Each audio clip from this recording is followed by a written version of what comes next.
tzaddik et mistalek, on parle istalkut du tzaddik. On dit pas que le tzaddik il est niftar. On dit pas le tzaddik est mort. On parle de mort pour des gens qui sont plus à l'horizontale qu'au vertical. Mais pour le tzaddik, on parle pas de mort. On dit que le tzaddik, il est mistalek, c'est-à-dire il monte vers le haut.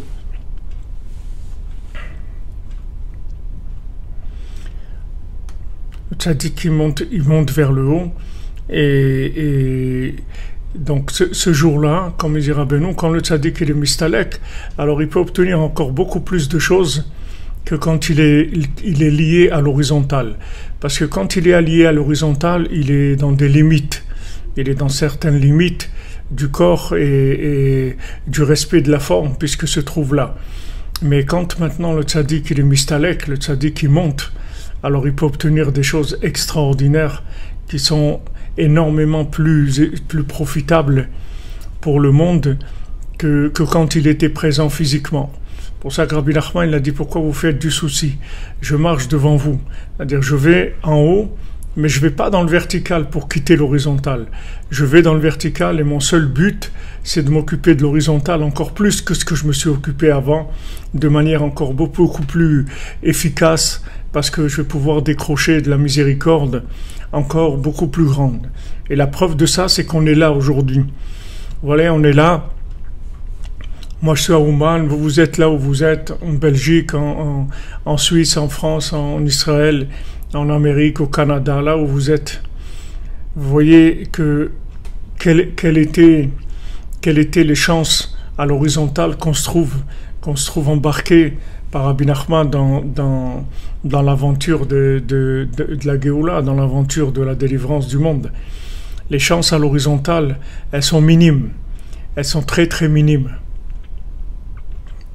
Quand on calcule, on voit, on se dit, mais mon Dieu, quelle miséricorde, quelle bonté, que tu m'as ouvert un peu les yeux, un peu le cœur. Aide-moi à ce que j'ai le cœur encore plus ouvert et les yeux encore plus, que je vois encore plus clair, que j'ai plus de birur hamdamé, que j'ai plus de tri de l'imagination. Quand on voit ça, on se dit, mais c'est extraordinaire. D'où ça vient, ça? D'où ça vient? Pourquoi